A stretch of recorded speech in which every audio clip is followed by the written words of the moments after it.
What's good, people? Hopefully you can hear me well. I want to start the video by saying that if at any point in the video I look fried to you, it's because I am. So it's like we can just get that out of the window. I'm fried, bro, but I'm also very connected right now, very tapped in, and if I'm being honest, it's been quite a few weeks/month of tapping in, of actually, getting right with God and trying my best to make alignment the priority, the foundation, and finding a lot of success with it. So I kind of want to tell my story about it. Actually, this me wanting to record came from an insight I had this morning. I was thinking about how, even though I'm beginning to see like the success manifest in my physical reality, how it happened and the things I've experienced have kind of flipped my perspective on things, and I wanted to share the evolution of it, because I can remember a time where I was constantly, and I mean constantly, operating from a fear of lack, operating from this constant, it's a constant hold on you. It's there in every decision you make. It's not freedom at all. It's trying to compensate, trying to fill this void up with things in a very illusory kind of description of security, something that was essentially made up, something that kind of reinforces the idea that you did not come here to feel secure, which is crazy to me, which could never make sense to me, because first of all, because security feels too great not to be like desired, even temporarily. And that's not like you're not exactly put in a position security and adventure, but like security can kind of serve as a platform for adventure, because if it's not the platform, if it's not the launch pad, then it kind of tends to end up being the destination. So security has to be part of the experience somehow. If you're born in the war, you're either going to drown with the noise, or you're going to dream of peace.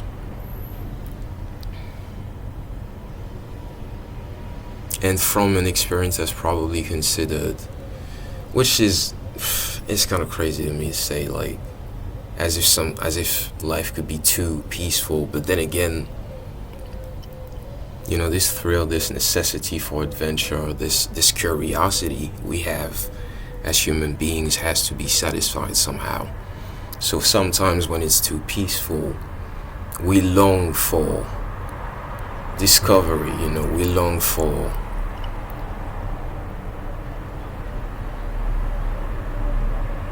spice, like we long for and predictability. But then you go into this life probably learning about unpredictability in the worst way possible, because this kind of matrix we've all,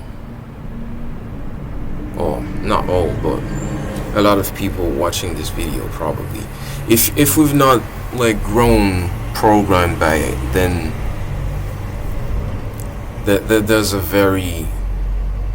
like an infinitesimal chance that we could have not spent our life and not be affected by it somehow. It's everywhere. It's a parasite. It's a poison, and it spreads, and it did spread.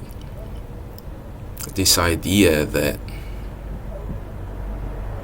security and balance and love and community, creation, expression, all of this is supposed to be like secondary to the capital, secondary to this constant like farming of energy that has been going on for how long, really? How long has it been since like the human brain and body and heart has been enslaved, basically? Most cities, bro, most cities, most countries, especially in the West, but in other places of the world now, like they're just like human energy farms, bro. The human energy farms, they're just there to get the most out of you and into the material when you're actually bigger than the material. So it's like we're making it normal to like consider that what we've created should own us, and not the other way around. And I don't want to throw the blame on the entire population, because it started from somewhere. It started somewhere, and it's been going on for a while, and it's been refined, curated over the years, very, subtly, very. It's a little bit. How can I say? It's a lot more in your face nowadays. But because it didn't really have the choice to. Because like truth is always going to spread eventually. Truth is like fire. Truth is like fire. Truth doesn't necessarily like need the force associated with the lie to spread. Truth is very freeing energy. It just is. It goes where it has to, and no matter how long it's like covered, it eventually like comes through. And truth is actually coming through. And the truth is, we're God, basically. Well, like physical expressions, physical concepts of God, of the divine. Like every single human being, every single plant, every single insect, every single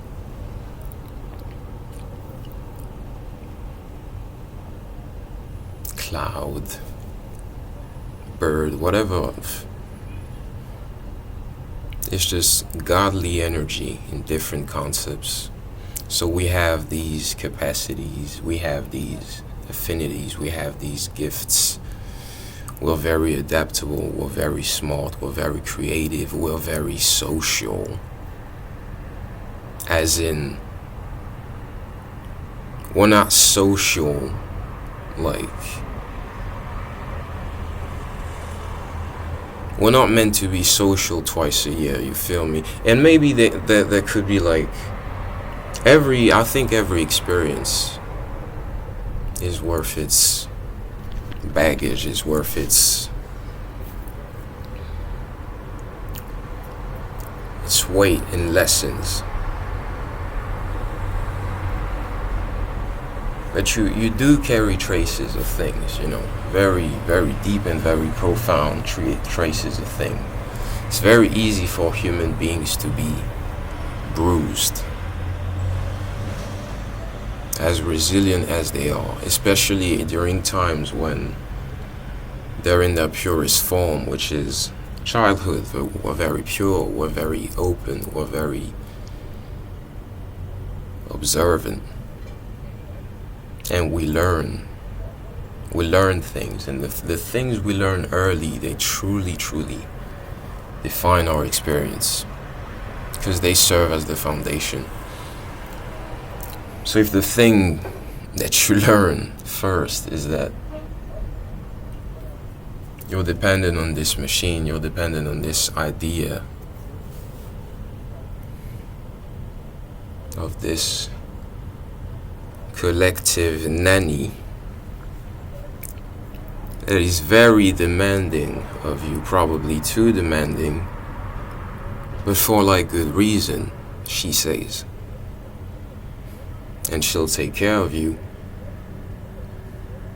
just enough so you get by, and you actually keep taking care of her by your presence, by your essence, because she's after that. So it's like, it's basically the same as if you found someone that was very pure-hearted, very trusting and believing, and also kind, giving, caring.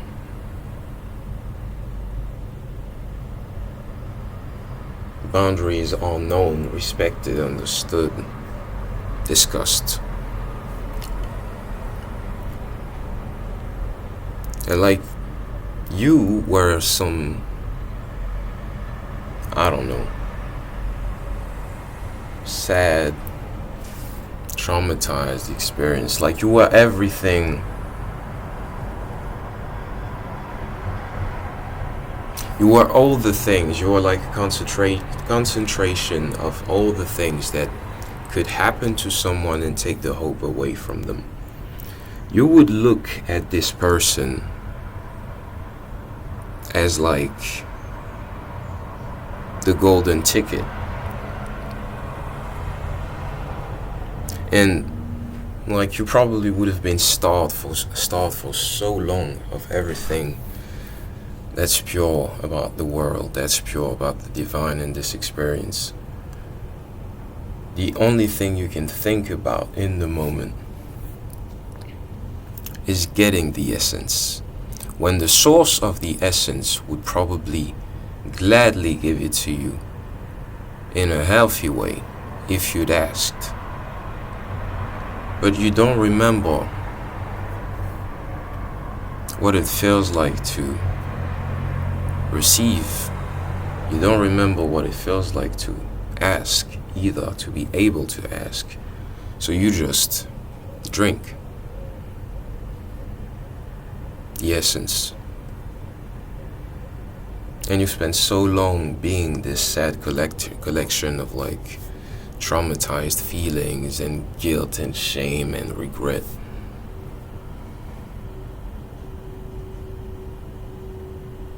That you wouldn't just like need and want the essence, you'd be dependent on it. So this matrix is basically has been run by dependent people, very dependent people. Not dependable, bro, dependent. Because they're starved.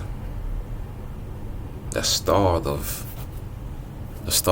like love, of pure essence. They're basically too far gone. They're too far gone. They're not coming back. They're not making the way back, and they know it. They know it. But they're still addicted to fear. They're still addicted to sex. They're still addicted to money. They're still addicted to power, violence, control, fame.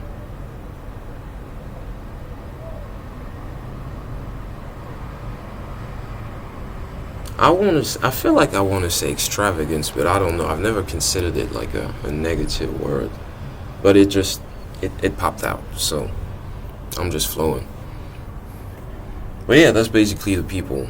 That's the description of the people who have run this world for so long. Centuries. Millennia, probably. I don't know, like, history's fucked up. That's another thing, bro. History is not really history, bro. Some things are just missing, bro. Something are just... It's never sat right with me, you know. Some important thing are not there. Are not in what we've been taught. There have been like too many inconsistencies, you feel me? Way too many inconsistencies for it to make sense to me. We're all like God's expression in the physical realm. So God wanted to express himself all as every single one of us, every living thing. So we all have these abilities, affinities, and traits, and just like God's, we're meant to create. We're meant to interact. We're meant to link things together. Social creatures, funny creatures, goofy creatures. Sometimes violent, somehow reasonable, somehow resilient, somehow fragile. We're basically spectrums, you know. We can go everywhere and the opposite, but we have a necessity for balance. We are balanced at the core. This is where we're meant to be, because we're the starting point. Every single life is the starting point of things.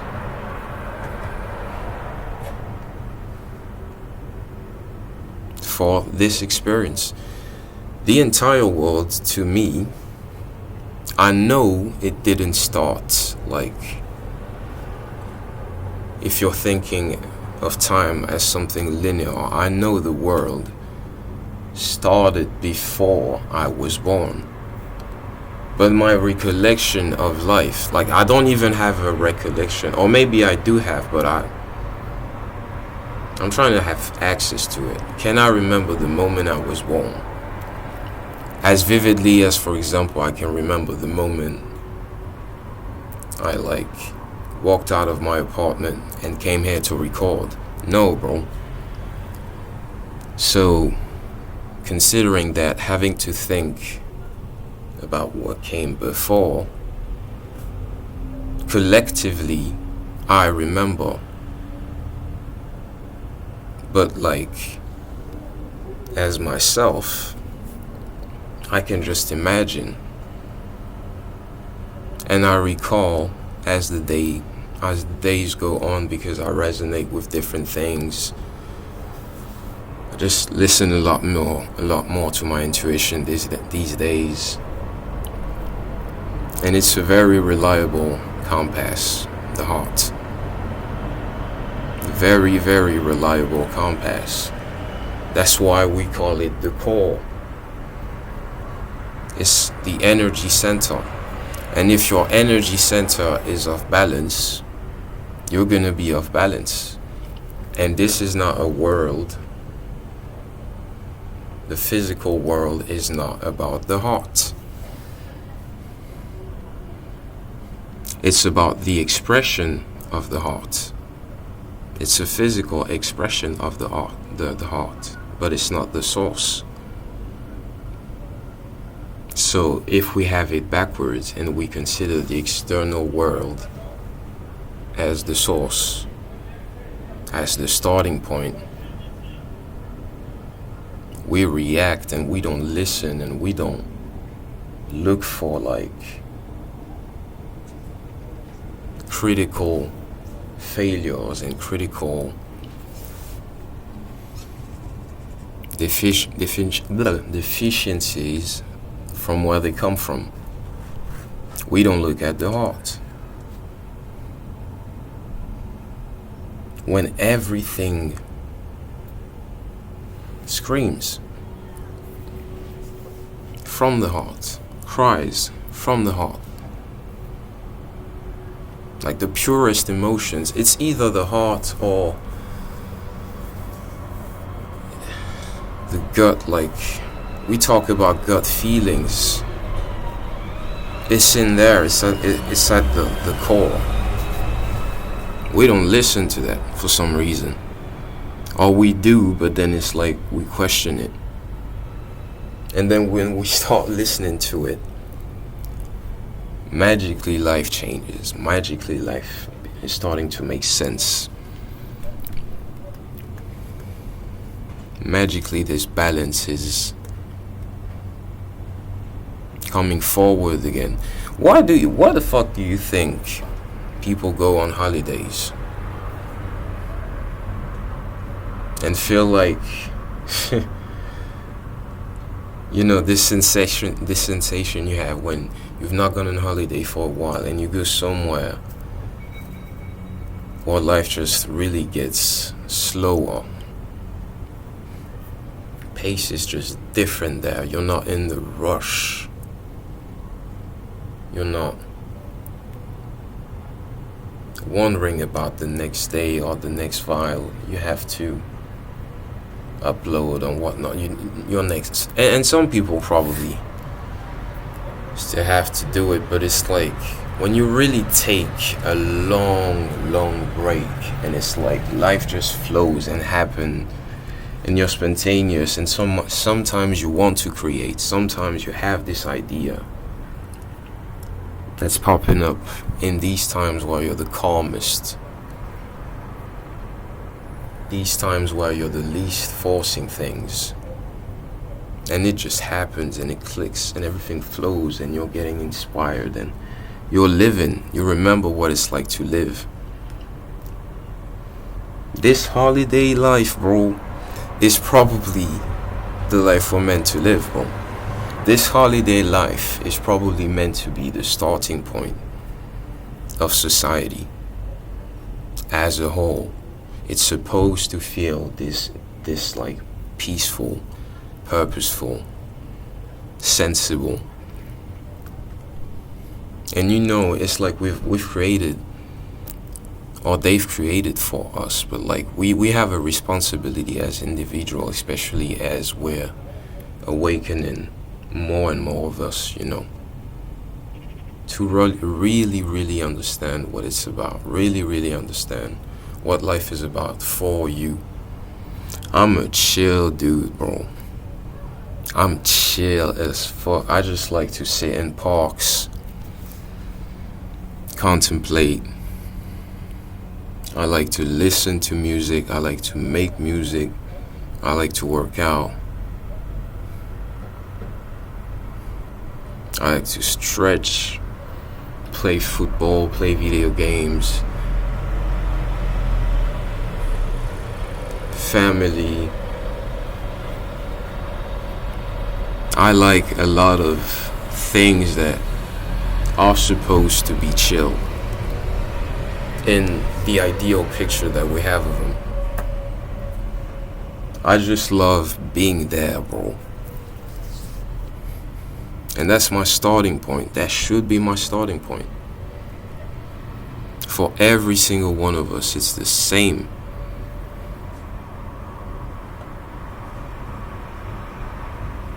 And I've not done enough, I've not had enough of a chill relationships to the things I've evoked. And I want to do this, bro, more than anything. I want a healthy, chill, like godly life. I want to experience things. I want to discover. I want peace at the core. And you have something that you want at the core, but you have to listen to it and not being told by the world what it's supposed to be about. Because this is where you are meant to start as a human being, as your, purpose. This is where you're meant to start from. And everything gets clearer when you give priority to the internal circumstances and you let everything external play out as it has to. That's true freedom, and that's the starting point. But that comes with every individual making sure that they can find their way back. And the funny thing is, bro, when you find your way back, you're going to help a lot of people find their way back as well. Not necessarily, don't try to be a savior. You don't need to be a savior, bro. You just have to walk your path. I'm not saying you don't help people, but it's don't take the responsibility of other people's salvation on your own shoulders. That's for God's work. That's not your job. Your job is to follow what is being told to you by your core, by your energy center. You're being told where to go, how to go about things. Go there. Learn the language of your heart. Understand that fear is a signal, for instance. Fear is a signal. Fear is basically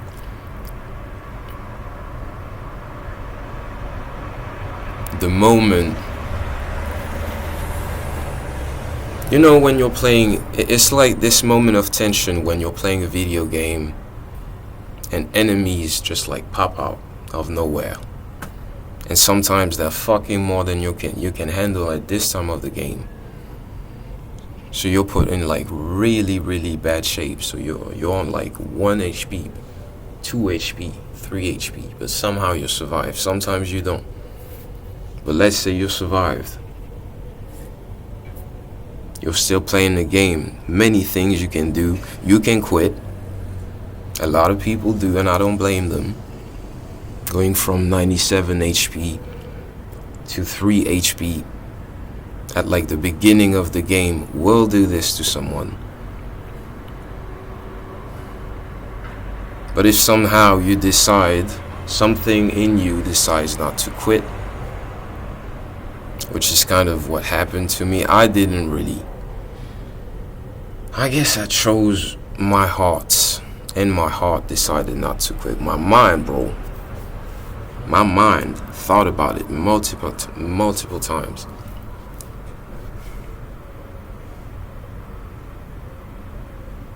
But my heart was meant to be the captain, bro. My heart, it is the thing that steers the ship. Problem is, my heart took a serious hit, so it had to kind of walk its way back to baseline, to where it could be first.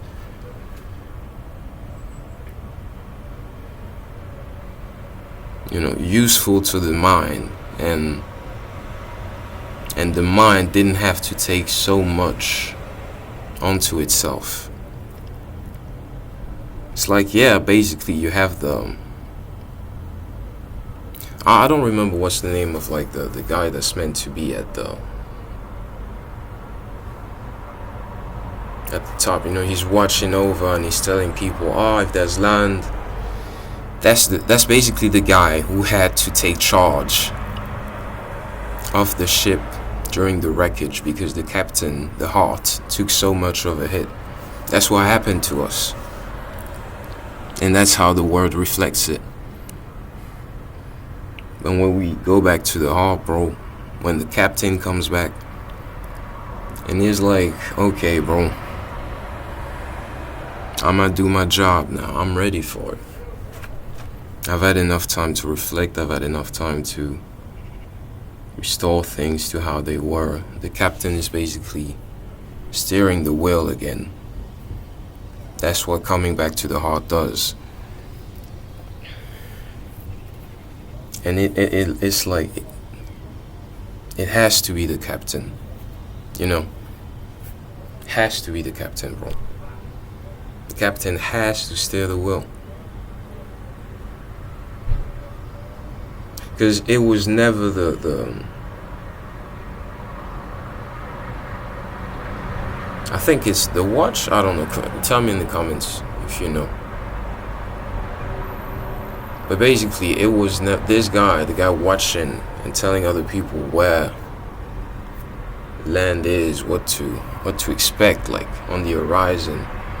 He's not steering the ship. He was never meant to steer the ship, but he had to, so that the captain could come back.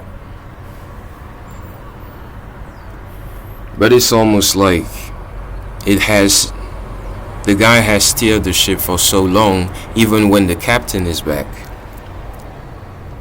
it holds on to the wheel because he's telling the captain, bro, you've not been here all this time, you've not seen what I've seen, you have no idea what I had to do to keep us afloat. And there's this argument going on between the two.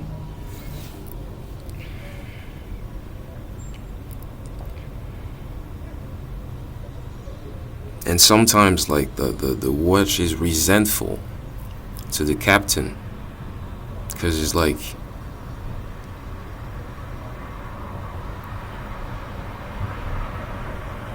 you're the captain, like it shouldn't have happened.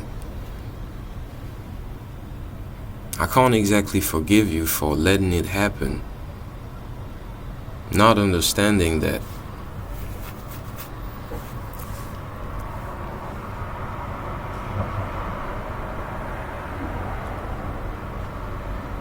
everybody feels the wreckage, especially the one who survives.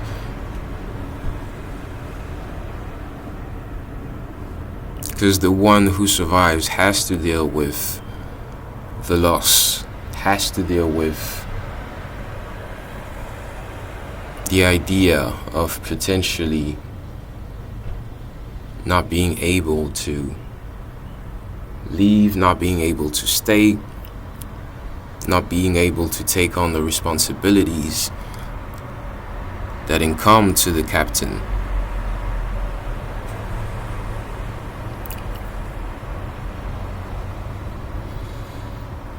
And that will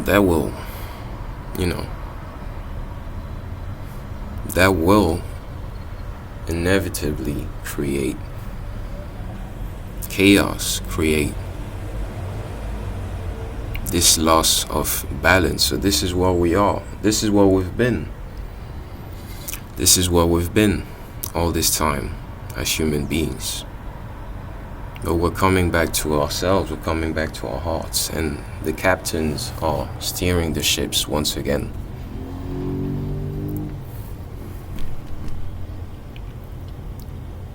So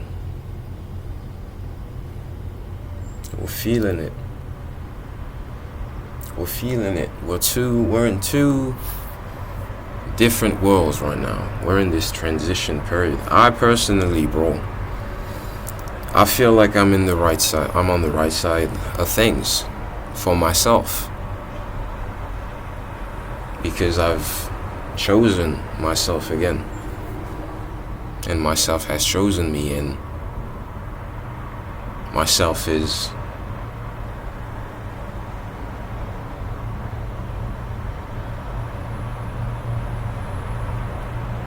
here with me. And what I'm trying to manifest, bro, rather than external things, are more things of myself. More growth, more expression, more understanding, discovery. My frequency, my frequency of me enjoying being there, me enjoying being me. That's my frequency. That's been my frequency, independent of external things. That's not to say they didn't really affect me, or I didn't really have to make decisions. But I've always put myself first in every decision that I made in recent weeks, months, and it's paying off. It's really, really paying off. Not in the way you'd expect, but it's paying off, and it's having an effect in me, and around me, bro.